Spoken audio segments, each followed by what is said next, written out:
ഇതിൽ എളുപ്പത്തിൽ വേറൊരു സാമ്പാർ ഉണ്ടാവില്ല, നമുക്ക് പെട്ടെന്ന് ഉണ്ടാക്കിയെടുക്കാൻ പറ്റുന്നതാണ്. അതും കുക്കറിൽ, എല്ലാം കുക്കറിലേക്ക് ഇട്ട് കൊടുത്തിട്ട് 2 വിസിൽ അടിച്ചെടുത്താൽ മതി. അപ്പോൾ നമുക്ക് പെട്ടെന്ന് ഉണ്ടാക്കിയെടുക്കാം. അപ്പോൾ എങ്ങനെയാ നോക്കാം അല്ലേ. അപ്പോൾ അതിനായിട്ട് ഒരു 10 മിനിറ്റ് കുതിർത്ത പരിപ്പ് ഇട്ട് കൊടുത്തിട്ടുണ്ട്. നമ്മൾ സാമ്പാർ പരിപ്പുണ്ടല്ലോ, അപ്പോൾ അതാണ് കേട്ടോ. അത് കുക്കറിലേക്ക് ഇട്ട് കൊടുക്കുക. പിന്നെ നമുക്ക് കഷ്ണങ്ങൾ ഏതൊക്കെയാണ് വേണ്ടത് അതൊക്കെ അരിഞ്ഞിട്ട് സാമ്പാറിൽ ഇട്ട് കൊടുക്കാം. ഇതാ ഞാനൊരു തക്കാളിയും കൂടി മുറിച്ചിട്ട് കൊടുക്കുന്നുണ്ട്. ഇനി ഇതിലേക്ക് വേണ്ട പൊടികളൊക്കെ ഇട്ട് കൊടുക്കാം. മഞ്ഞൾപ്പൊടി ഇട്ട് കൊടുത്തിട്ടുണ്ട്.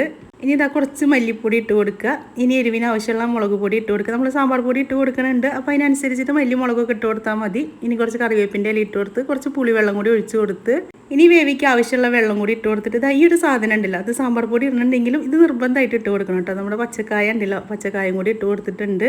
ഇനി ഇതൊന്ന് കുക്കറൊക്കെ നടച്ച് നമ്മൾ ഉപ്പിട്ട് കൊടുത്തിട്ടുണ്ടായിരുന്നു കേട്ടോ. ഇനി ഇതൊന്ന് അടച്ച് 2 വിസിൽ അടിച്ചെടുത്താൽ നമ്മുടെ സാമ്പാർ ഇതാ ഇതുപോലെ ആയി വന്നിട്ടുണ്ട്. ഇനി അത് അവിടെ കിടന്നിട്ടൊന്ന് തിളക്കട്ടെ.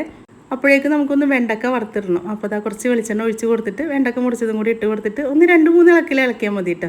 ഒന്ന് വഴുവഴുപ്പ് മാറി കിട്ടാൻ വേണ്ടിയിട്ടാണ്. അപ്പോൾ അതും കൂടി ഒന്ന് വഴറ്റിയെടുത്തിട്ടുണ്ട്. ഇനി ഇത് നമുക്ക് തിളച്ചുകൊണ്ടിരിക്കുന്ന സാമ്പാറിലേക്ക് ഇട്ട് കൊടുക്കുക. അപ്പോൾ സാമ്പാറിലേക്ക് അതും കൂടി ഇട്ട് കൊടുത്തിട്ട് ഇനി ഒന്ന് ഇളക്കുക. അപ്പോൾ ആ ഒരു വെണ്ടക്ക ഒന്ന് വെന്ത് വരണം.